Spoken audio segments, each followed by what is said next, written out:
Thank you for being here, everybody, and thank you for your patience. Really appreciate it. Wonderful to see you all here. To see Andrew Middleton of the Map Center in Pawtucket, Rhode Island. It's the largest map store in New England? Oldest map store in New England, excuse me. One day we'll become the biggest. Great. Don't want to take any more time away from that, so please enjoy the show. Join me in welcoming Andrew Middleton.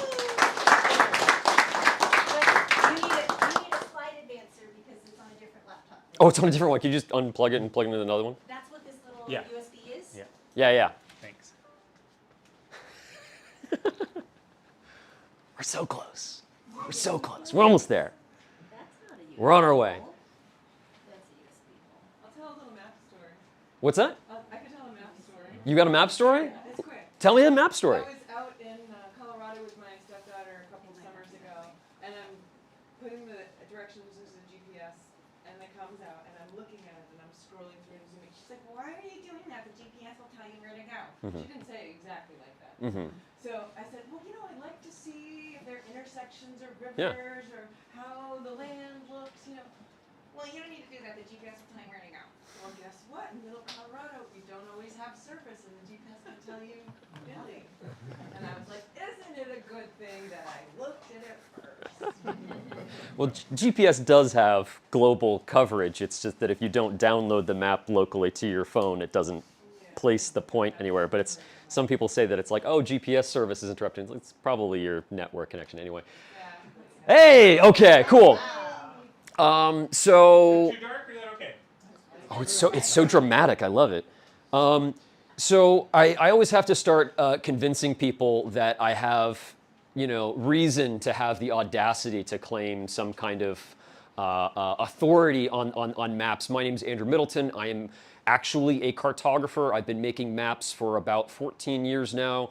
How did I get into it? I took a comprehensive environmental studies program and discovered that comprehensive is really just a code phrase for you're going to take classes in everything and you're going to be garbage at all of them. And the one class that I graduated with, marketable skills from, was geographic information systems.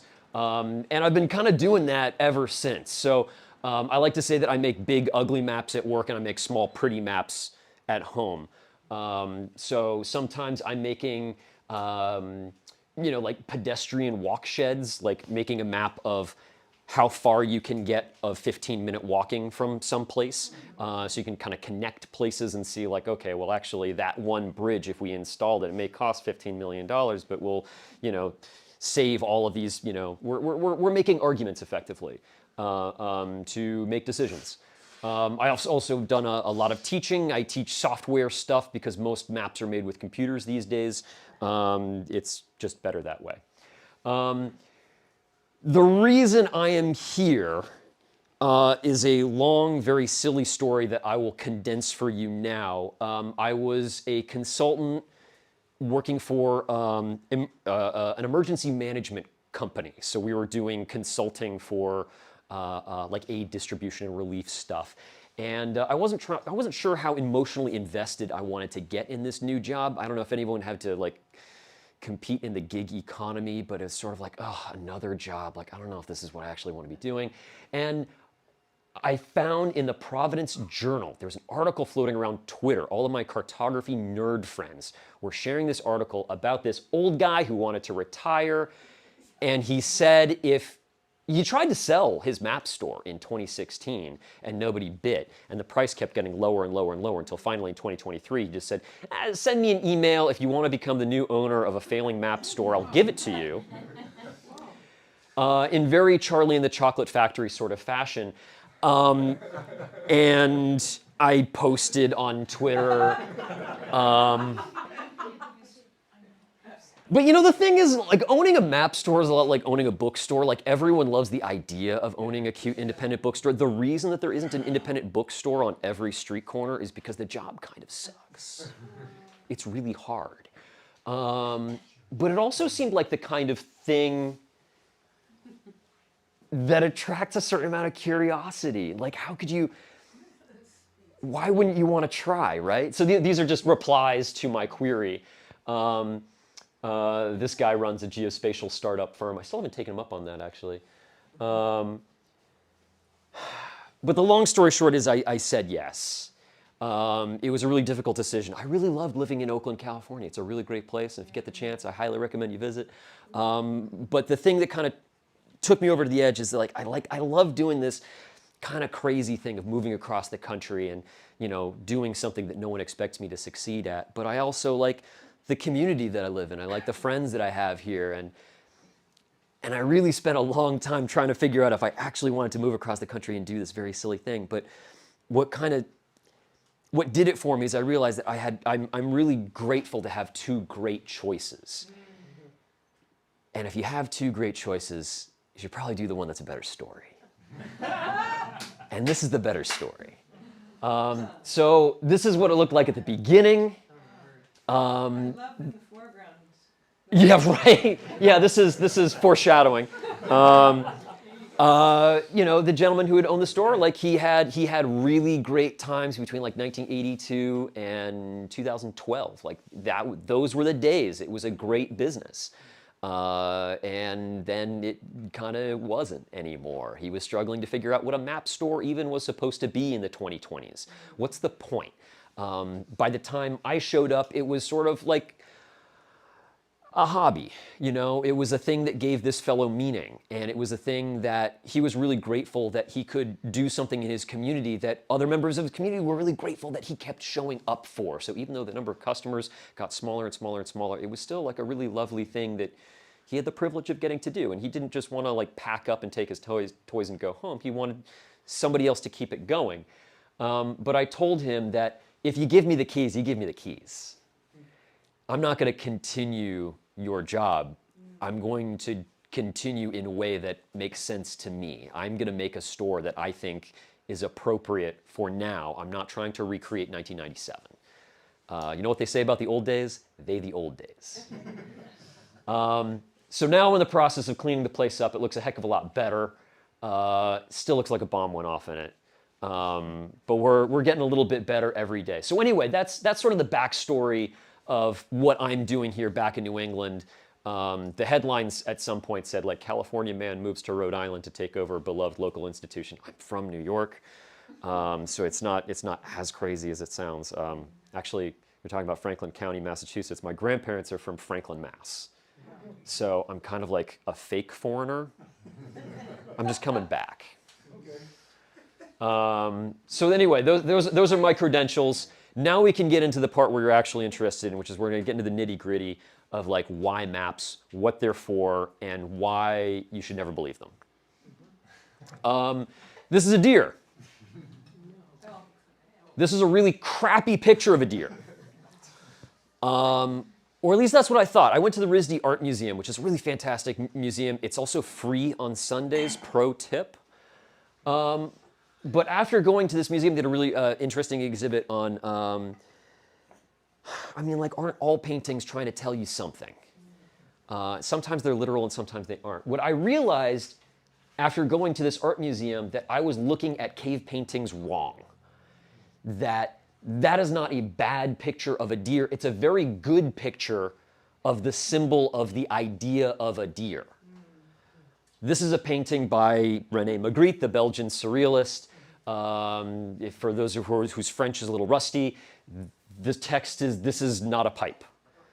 It's a joke. Of course it's not a pipe. It's a picture of a pipe. We're going to put a lot of effort into make something look real, but we know it's not real. It's a picture of a pipe, which is totally different. So Magritte was all about this kind of like word play between meaning, between symbols, between the thing that represents a thing and the thing itself. And that's kind of what a map is. Like, this is the world. This is the picture of the world. You see what I'm saying? Like they're different things. One is a symbol for the other. The ocean is not blue. The land is not green. We're trying to take a really big, impossibly complex, detailed thing, and we're trying to simplify it by using symbols, something to represent another thing. In fact, to me, it reminds me a lot of poetry. You know, we're using metaphors. Speaking of poetry, here's a nice literary reference.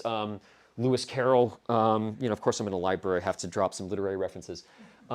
This is a story about a kingdom that has commissioned a giant map of 1-to-1 scale. It's exactly the same scale as the Earth. And he says, it's never been spread out yet. The farmers objected. They said it would cover the whole country and shut out the sunlight. So we now use the country itself as its own map, and I assure you, it does nearly as well. The whole point of a map is that it's different from reality. If you want reality, go outside. If you want something that condenses reality and tells you something new about reality, that's what we use a map for. So when I say that all maps are wrong, what I mean is like that's what the thing that makes a map worth having. The fact that it's different from reality is what gives it its utility. This is a really complicated information. We might think of this as like pretty objective. It's satellite imagery. That's just how the world works. But the fact that we chose this angle, the fact that we chose these items to go on it, those are fairly arbitrary decisions. Google is making some assumptions about who I am and what I'm trying to do with this map. I feel like contractually obligated to talk about the Mercator projection.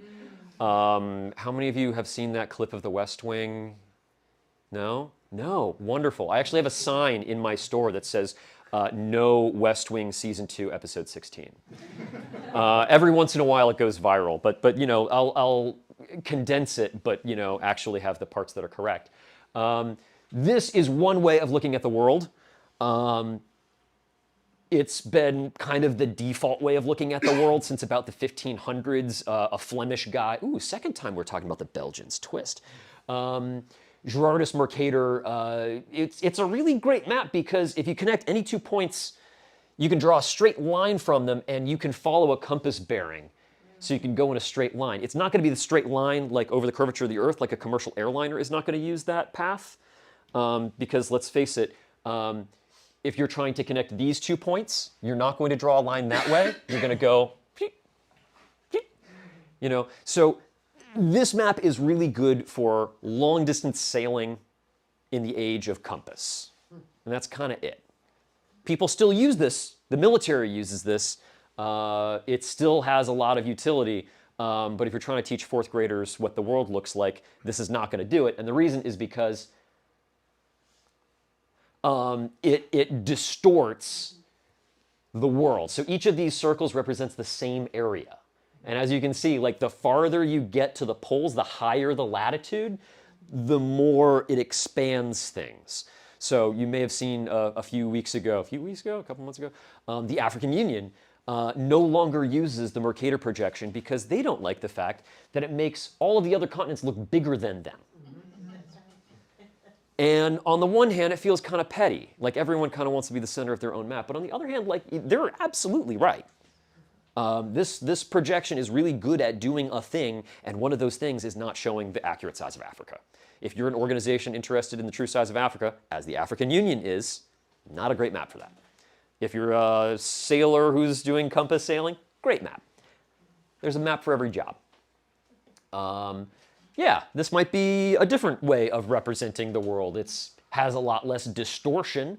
It's more accurate in the sense that the land masses are closer to how they actually are in real life, but also like you can probably think of a bunch of ways that this map is not very helpful to some people. This is not the only way to make a map. It's not even the most useful, and the size of land masses is very rarely the thing that you actually want out of a map. I mean, people can get really intense about like, oh, this map doesn't show areas equally. It's like, yeah, well, sometimes the shape is the important thing. Sometimes the distances are the important thing. Sometimes the direction and navigation is the important thing. So this is a map that does one thing really well at the expense of a couple of other things. Here we go. This is the logo to my business. The reason that it looks the way it does is because it's supposed to be like peeling an orange. The idea is that if you draw a planet on an orange peel, would you be able to peel the orange into a flat rectangle? It's fun to try. No one's ever done it before. It is mathematically impossible. If you see a map that is flat and is rectangular, it's a little bit wrong. It's convenient. It fits in a book nicely. Fits on a poster, comes out of your printer really nicely. But it's never going to be done, which means that all maps that you see like that if they aren't stretching the truth, they're stretching a landmass. So another way that maps affect or are affected by human values and biases is the way that we align them. This is such a cool fact that I ran into. These are the hieroglyphics for the verbs to go northwards and to go southwards. And I'm going to give you a moment to try to guess which one you think is which. So I'm going to give you a little bit of a hint here. This is a boat. They're both boats. This boat has a sail up, and this boat does not. Can you guess, based on what you might know about Egypt, which one is going north and which one's going south? Sail up is south because the river would just push you north. Yes, exactly. Yeah, sorry, it took me a moment because, of course, the Nile flows northward. So if you're going north, you take the sail down and you go with the current. If you're going south, if you're going upstream, you got to raise that sail because you don't want to get tired rowing. Similarly, the phrase like uptown and downtown was first used in New York City to refer to upstream and downstream of the Hudson River. So uptown is North Manhattan and downtown is Lower Manhattan. So it's kind of fun that there's a connection between Cairo and New York City. But the other thing about this is that, like, ancient Egyptian maps were typically south up because they thought of, like, Upper Egypt as where the river came from. So different parts of the world have very different ideas of, like, what the important top parts are versus where things go. So here's the TO map you were talking about earlier. If you are a Christian in medieval Europe, Jerusalem is the center of your world. This isn't like a geographically accurate map. It was never intended to be. This is a conceptual map. This is sort of like, what is the center of your universe? This is an idea more than it is directions. And you'll see these maps all over the place. Except that Asia is to the east, and that is up, which is the whole thing about why is north up. Yeah, exactly. So this is, it's Oriens on the top here. Ooh, that's right. I have a laser pointer. Here's paradise. I like how the Garden of Eden is somewhere in Asia. Oriens is from the Latin. Any Latin scholars? I had to take Latin in high school. I'm still recovering. Oriens, it means to rise, as in the rising of the sun. And then the opposite is okidens, to fall, to cut down. So the Orient is to the east, it's where the sun rises, and the Occident is where the sun sets in the west.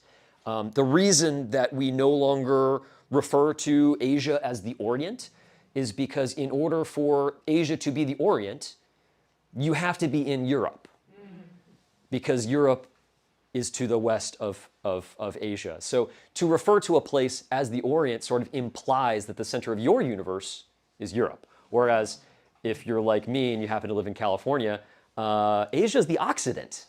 It's the West. So this is kind of a way that, like, both the map and the language sort of bake in an idea of, like, where we're talking about from.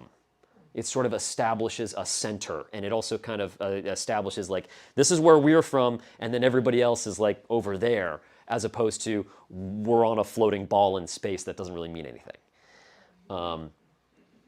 Similarly, there are a lot of different ways that you can sort of chop up the world. Like, we don't always have to cut the Pacific in half. I've talked to some friends that live in Hawaii, live in the Pacific Islands. They don't love the fact that, they have friends all across all these islands that have some cultural and linguistic affinity. They don't like being cut in half.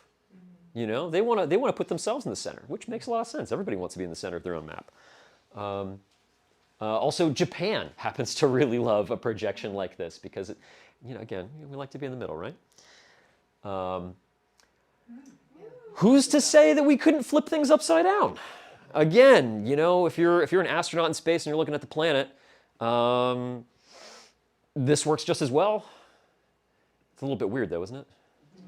Yeah. Australians really like this one. Well, it does show where your eye goes sort of gives emphasis to those continents, and, you know, I think it diminishes the power of the United States on the map. I think you're right. I think you're right. It does. You know, we're all of a sudden we're down here. We're not up here.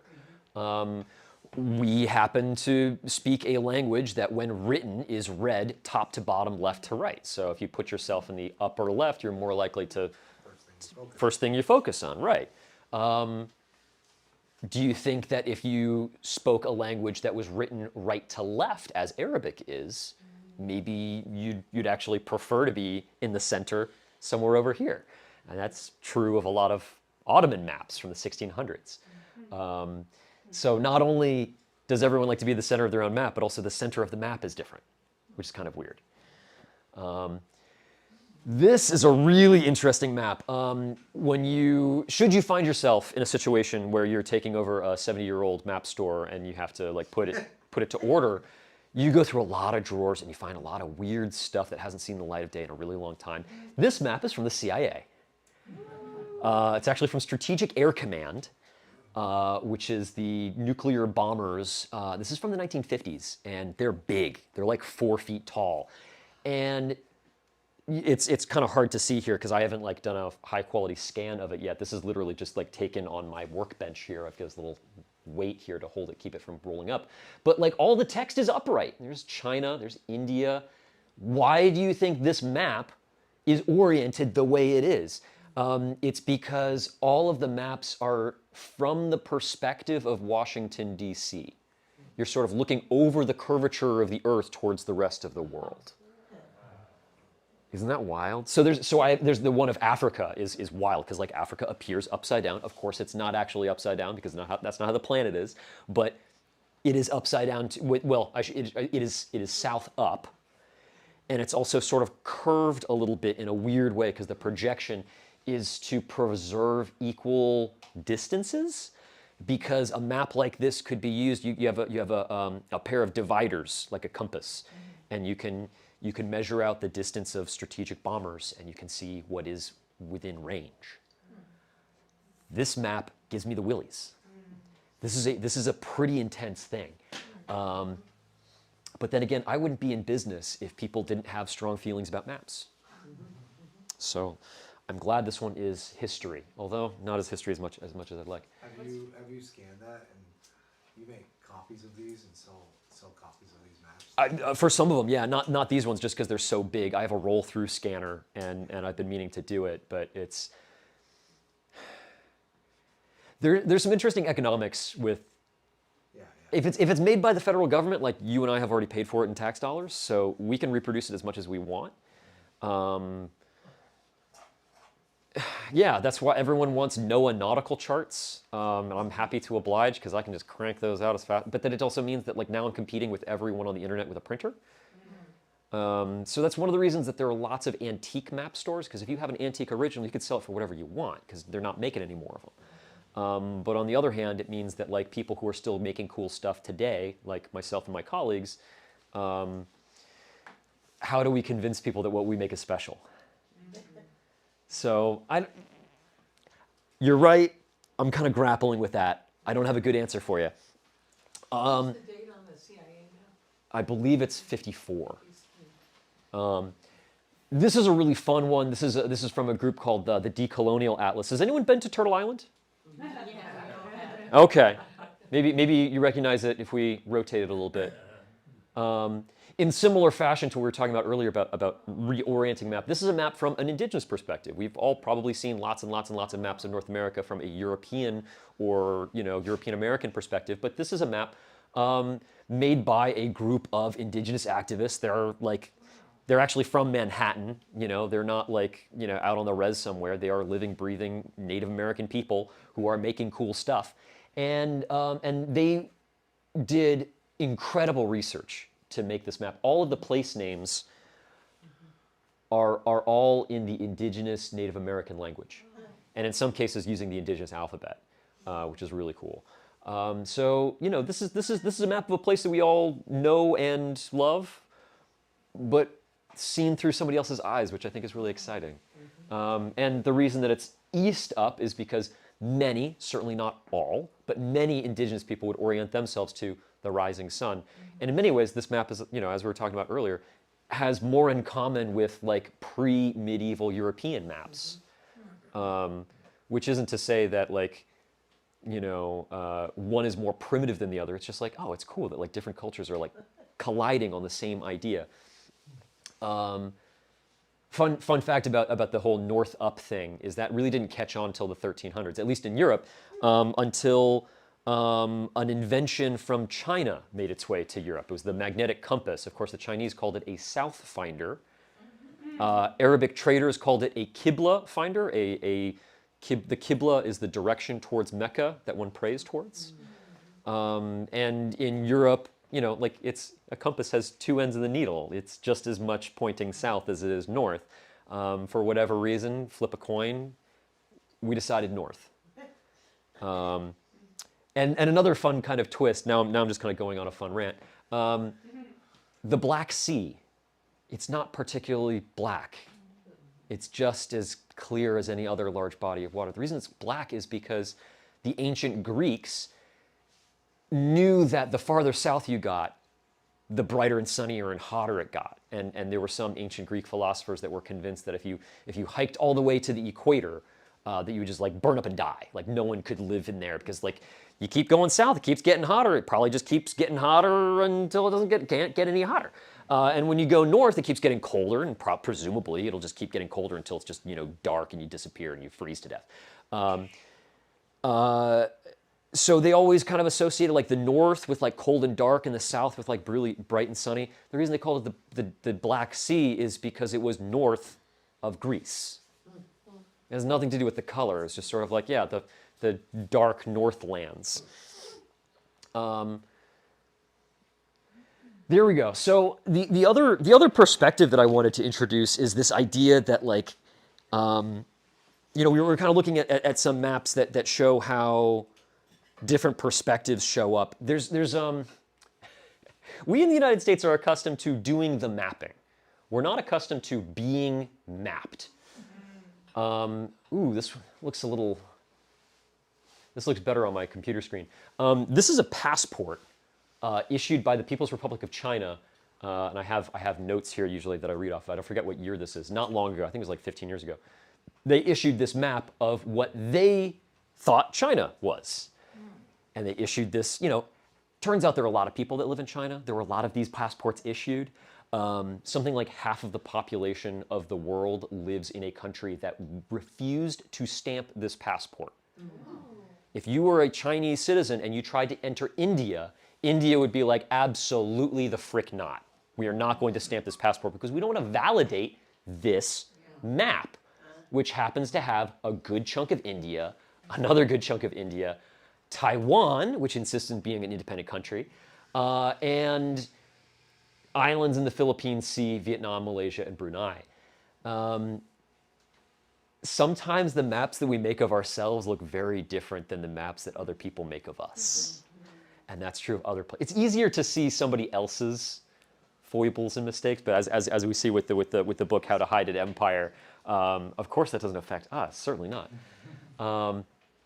Here's a great example. This happened earlier this week. This is the foreign minister of Lithuania awarding a map to his diplomatic counterpart in Ukraine. Asserting that these are the boundaries of Ukraine is a deeply political thing. What is your country? What counts? What's in? What isn't? Fundamentally, the conflict in Ukraine is a conflict between two conflicting definitions of what it is to be Russia and what it is to be Ukraine. And then, of course, we have all kinds of different ways of naming ourselves. Just because you name a place yourself does not necessarily mean that other people are going to. I used to be a camp counselor. Every time we had, a new group of kids, there was some kid who wanted to be called Diesel, and it'd be like, dude, your form says your name is Philip.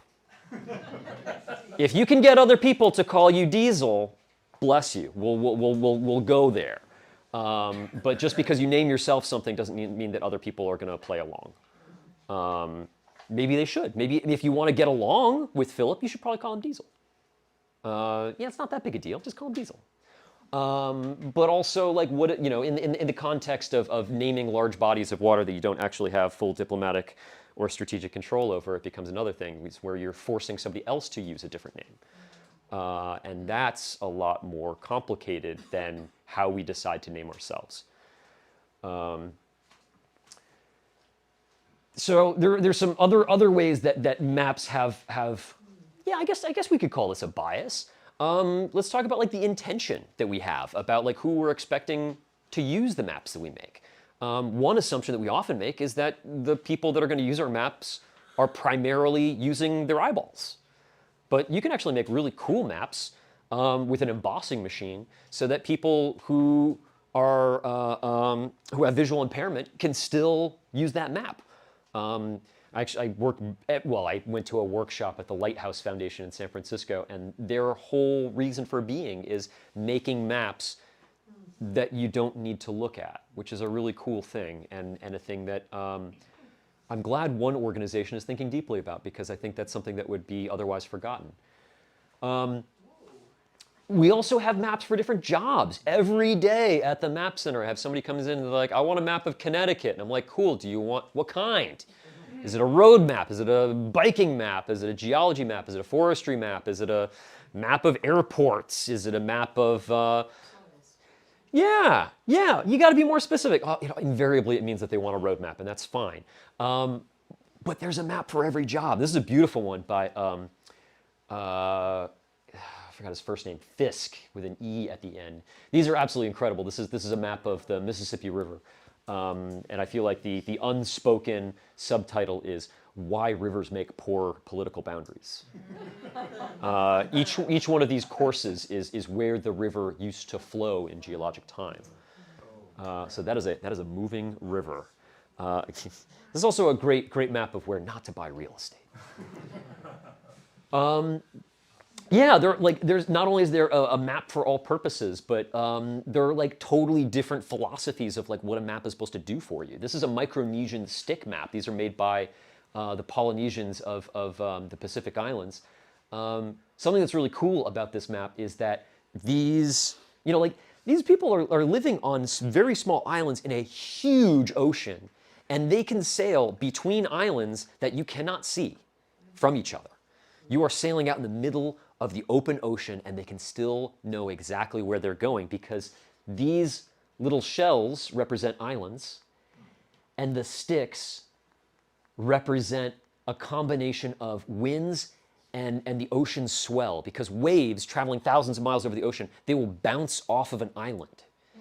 And so one thing that Micronesian wayfinders will do is they're on these sailing canoes. They'll hunker down into the water, like they're kind of lean off, and you can kind of get your butt right at the water line, and you can feel which direction the swell is coming from. So they can feel the waves bouncing off an island over the curvature of the earth. Wow. And they can figure out where they are and where they're going to. They don't do like a latitude and longitude thing. This is more like following specific paths to get to places that they know about, if that makes sense. It's not so much like, here is a map of all of the things. These are complicated pathways that you can take to get to the places that you want to go. And something that's really interesting about these maps is that you don't take these with you. This is something that your elders teach you on dry land, and only once you've memorized it and you can explain all the little bits will you be allowed to go out and go sailing on your own. This is not like pulling over at Vanuatu and trying to figure out where you're going. This has to be all up here before they let you leave sight of land. And it's wind, it's swell, it's migratory birds, it's stars. It's a very complex and very precise way of seeing the world, which is very different than European explorers who came through the area. And what a beautiful expression of a lineage that didn't evolve overnight, right? Like, oh yeah. Thousands of years has that been evolving and passed on. Totally. It's incremental every time. When I was learning about this, I kind of assumed that like you just kind of send out a bunch of boats and then like most people die, and then a couple people find an island and then they come back and tell you. But I'm watching the time here. I read Kon-Tiki as a teenager, which was a story about a Swedish guy who noticed that the prevailing winds were mostly from east to west. And so he was like, oh, there's similarities between Polynesian culture and South Americans. So clearly what happened is the South Americans built boats and then they sailed downwind to Polynesia. And then all of this culture went from east to west. He underestimated Polynesian technology and their ability to sail upwind. And the reason that they sailed upwind, if you've ever been canoeing or like riding your bike against the wind, it's really exhausting. You make it halfway, and then when you decide to turn around and quit because you didn't find the island, it's really easy to get back home. So it's actually a lot better to explore upwind than it is to downwind, because if you start exploring downwind, it's really, really, really hard to get back. So that was a case where Europeans underestimated Stone Age technology and didn't realize just how sophisticated this navigation and seamanship really was. Totally different. This is a map made by a colleague of mine at a company called Mapbox. This is really kind of stretching your definition of what a map is, because this isn't space. This is time. This is a prototype for an app where if you say, show me all the ramen places within a 20-minute walk of me, this is a map that's going to tell you, if you go in this direction, in 10 minutes, you will get to this place. Yeah, because if you think about it, like, speed is distance divided by time. But if you know speed and you know distance, you know how time, like those are three variables that are interrelated. So if you have two of them, you can get the third. And you're not always interested in the distance between something. You want to know, you're hungry now. It doesn't matter that it's 3 miles away. What matters is that you can get there in 10 minutes. And then, of course, anything can be a map. When I'm feeling cheeky, I'll take a shoelace out and say, this is a map. And they're like, no, it isn't. You're like, okay, well, this side is, Braintree, and this side is Ashmont. Like you can turn into the red line. What's really fun about this map is that space means nothing. The stops are not evenly spaced. It doesn't really respect the curves that the train takes. It's just a sequence. But like sometimes that's all you're after. This is one of my favorite maps. This is from the Oakland Museum of California. When I lived in Oakland, like I moved there when I was in my 20s. I will never be a teenager in Oakland, but one thing that I really love about maps is that they give you the opportunity to experience a place that you already know and love through somebody else's eyes. And so this is a cheeky map, places to kiss girls and hear night herons, made by a high school student. Which is a great place to end. If all maps are wrong, it means that all maps have some truth to them.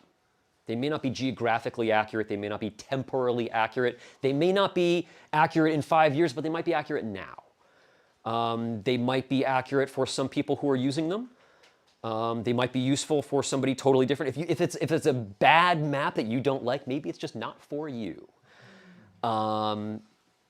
Which might sound a little picky, it might seem a little elitist, but at the same time, it means that the imperfect maps that you and I make are still good. So if this presentation has inspired you, I really hope that you go home and you make an imperfect, ugly, impractical map that's just for you and just for the people that you care about. In 50 years, it's going to be your descendants' most prized possessions. And that's all I got for today. Thank you. Wow.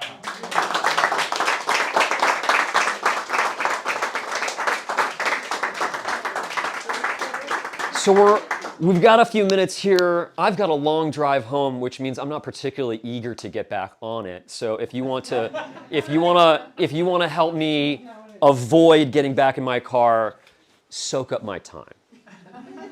If you have any questions, I'm happy to answer them. What do you got? And we're on the on mic. BNC-TV, so if you could please, we'll just pass the mic around so they can hear you in the recording. It would be great.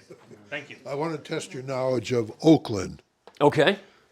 Eads Boulevard or Road. Eads? Eds. Eddies. Mispronunciation. Okay. Tell me about it. I couldn't. Whereabouts in Oakland is it? Well, I'm not sure, but I can tell you the history of why it's there. Why is it there? Because some guy from eastern Massachusetts was a sailor, Okay. and he sailed around the world, and I'm not sure if he jumped ship, but he joined the U.S. Navy, which was sailing around Africa, going to Japan with Commodore Perry. Okay. And he was there when Commodore Perry tried to open Japan up for I think the that'd be United part. States. Was that part of the Great White Fleet? No, this is in the 1850s. 1850s. Okay. And then eventually he sailed home or sailed back to the United States.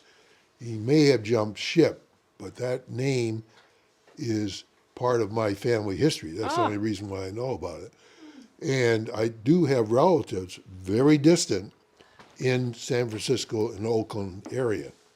Fantastic. So, I just wondered if you... You know, I left my phone up by my computer, but now I'm really interested to see where in town that is. I'm curious. I've looked at a map, but I've never been to that area, so I don't know. Let me see where that is. Eds. E-D-E-S. Several spellings, but it's E-D. There's a Brooklyn, Oakland, and that's named after a ship that left Brooklyn, New York. It was full of Mormon settlers. Oh, really? So, I mean, California was settled by mostly East Coasters who wanted to find gold. That's right. So there's a long tradition of New Englanders in the Bay Area. Here's a funny story. When they bored the tunnel for the Bay Area Rapid Transit train, the subway that goes through San Francisco, they bored through a shipwreck. And the name of that shipwreck was the Niantic, which was built in Connecticut. Yeah. And the reason that there is a shipwreck buried under the streets of San Francisco is because if you know anything about shipping, you never want to be deadheading a load. You want to have a full load on the way there, and you want to pick something up there so you can get paid to come back. You don't want to be sailing an empty ship back. You're losing money.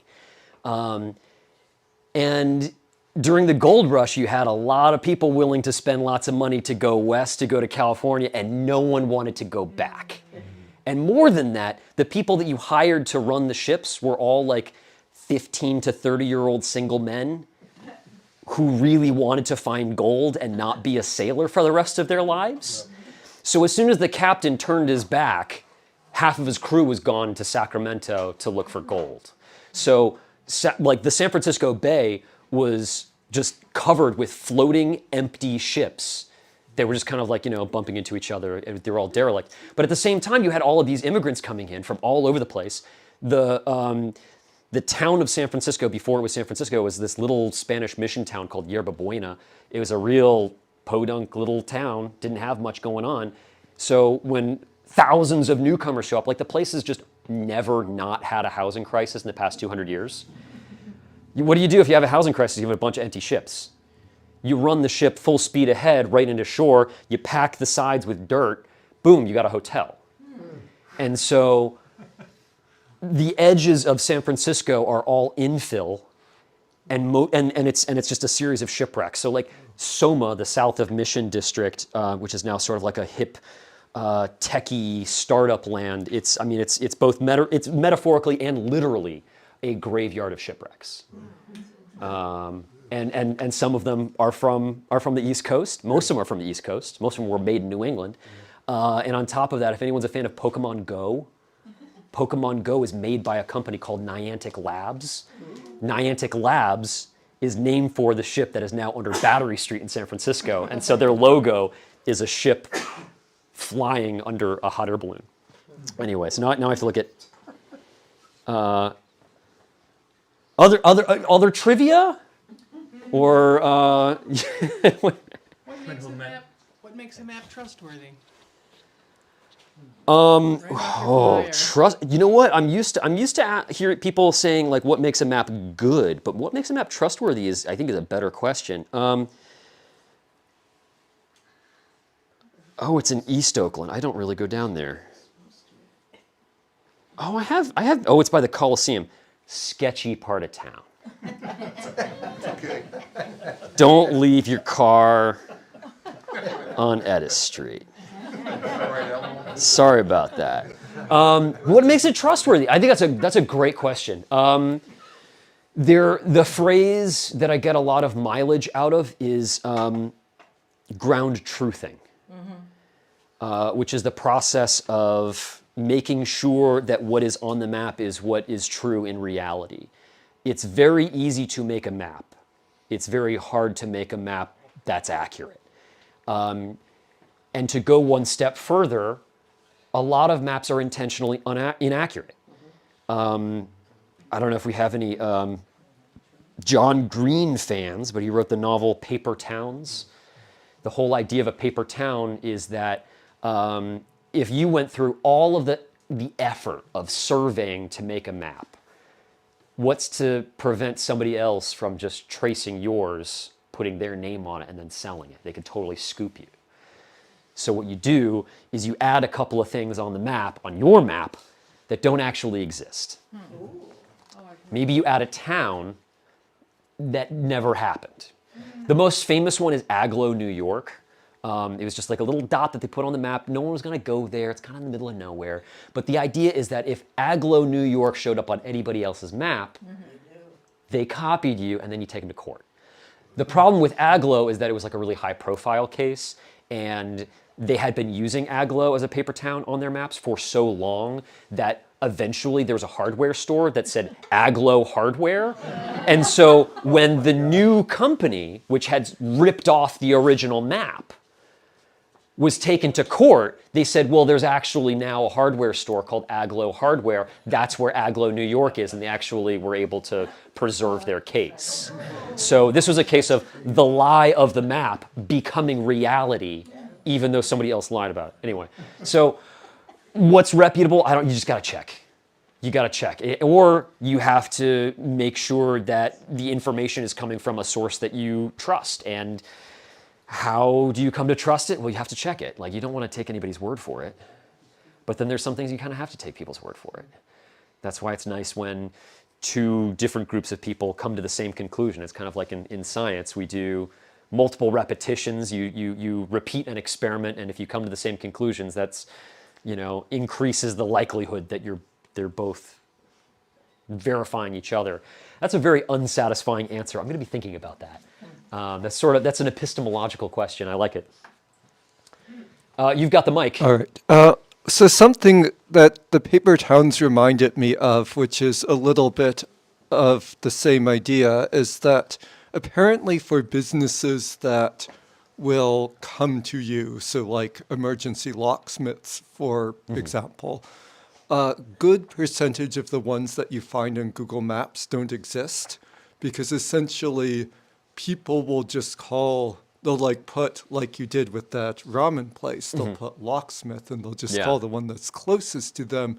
But the locksmiths are actually willing to travel a good deal farther than people think they are. And you can see that a lot on Google Maps, where you click on a business and then you look at Street View and it's just a house. Yeah. And you're like, is that where you incorporated? Is that where your LLC is based? Yeah, I mean, some of them could be people running businesses out of their houses, but I've at least heard for some of these we drive to you businesses, they just add a bunch extra in their service area. That's interesting. It makes total sense. Had not heard that. That's another one I'm gonna have to read up on. I used to work at Apple Maps, so that's. I've heard that the older maps of the USGS maps of Northfield are more accurate than the new ones, because the new ones are not ground truth, as you say it. And so that you will find an older map and you can see streams that are not on the new maps. Is that true that they're? I don't know. You tell me. Well, I have some at home. The older ones are more accurate than the newer ones are. I doubt it. Yeah, I mean, I make maps with satellites and lasers. A good LiDAR survey is accurate to about a centimeter. We can do infrared, so we can actually, not only can we measure a stream, but we can measure a stream that's underground. I think the bigger issue is what does it need to be accurate for? If you're doing property assessments, I trust a laser surveyor a lot more. If you're interested in a river, well, 20 years ago it might have been accurate, but that river's certainly going to be different now. Yeah, it doesn't surprise me that an older map would be ground truth because it was probably done manually. There are disadvantages to remote sensing using satellites and aviation. You can't assume that just because you sent some radio waves from low Earth orbit that you've understood everything that you need to know. That's pretty arrogant. But for stuff like physical features, terrain, human-made structures, my suspicion is that the new ones are not only better, but like substantially better. But it depends on what you need. If you need an intermittent stream, if you're on the Conservation Commission or something. Yeah. Yeah, you're gonna need to know those kind of things. And maybe you go to the U.S. Geologic Service, maybe you go to the Natural Resources, NRDS, the USDA. There are all kinds of different organizations that are making their own maps for different purposes. And they're all different types of trustworthy, you know? They're good at different things. Yeah, and as far as ground truthing goes, you know, there are also like base stations where like if you ever go hiking and you find one of those nice brass pieces that's like driven into the rock, the idea is that those aren't going to move. And that's kind of where you do all of your surveying from. So it may not be ground truth in the sense that like you send somebody down to like look around with binoculars, but it might be ground truth in the sense that like all of the data is like tied to those points. So they sometimes call it rubber sheeting. Like if you imagine making a map on a piece of rubber and then kind of like stretching it so that things line up. Which is another way that like maps kind of lie, is like you're stretching things to make them fit. A quick question that the whole ground truthing seems to be directly in contrast with what you said earlier, a phrase that I wanted to bring back up, which was that maps are different from reality, and that's why they're important. Sure. So, yeah. I mean, I'd like you to say more on that. okay. A map can have real information. You know, like the world maps we were looking at, like you can't visit the border of France because France is an idea, not a place. But at the same time, you can go to a border checkpoint and you can measure that. So the fact that a map is different from reality does not mean that it is ungrounded from reality. That Micronesian stick map has real information on it. It looks very different from reality. It's, you know, a poem might be really good at evoking the sense of, you know, having recently fallen in love, but the words are going to be pretty different. You know, there's the difference between like France on the map and France in our head, and one is trying to evoke the other, at the risk of getting like really navel-gazingly philosophy about it. Like, I'm rambling at this point. Did I run tangent to that answer at least a little bit? Yeah. A little bit? Okay. Close enough? Thanks. Use this. So when I saw the advertisement for this, let me preface: I do not subscribe to this. Okay? I do not subscribe, but I have some friends that are intrigued. Okay. I thought you might bring up the UN logo and the flat Earth map. Yeah. I've run into flat earthers. Yeah. People have known that the world is round for a little over 2 millennia. Eratosthenes of Cyrene in Egypt.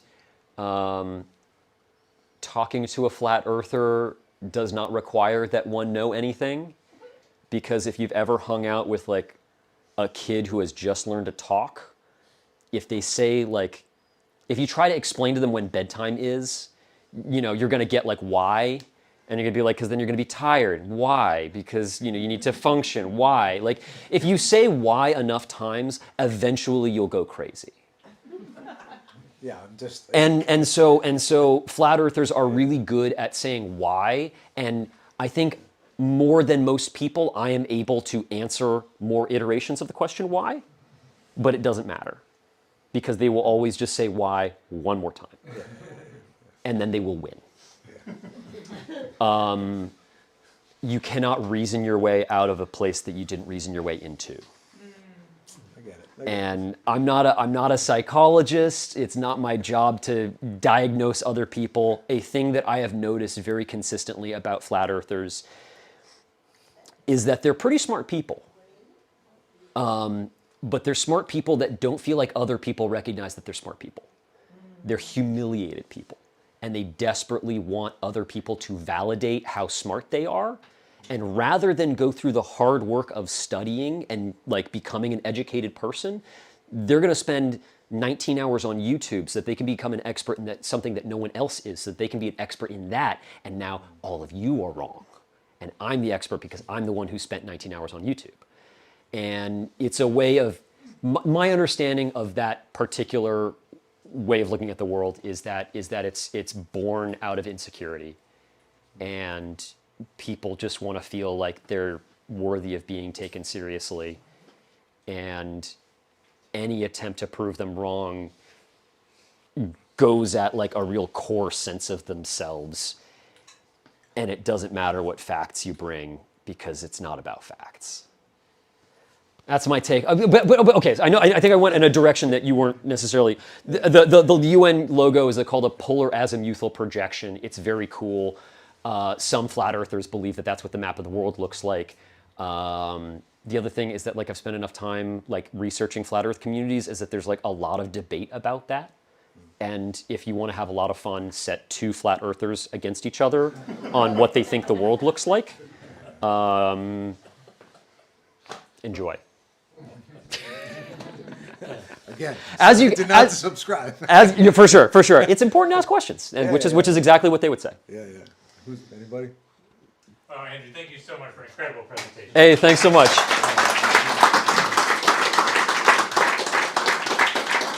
This has been a lot of fun. Thanks for coming out on a Friday night. Thanks for making me drive. Friday night in Northfield. Ow! Let's get weird. Where's the bar? Do you have normal times that you're open, or are you? Oh yeah, the Map Center. It's open Monday through Friday, 9 to 6. Saturdays, 10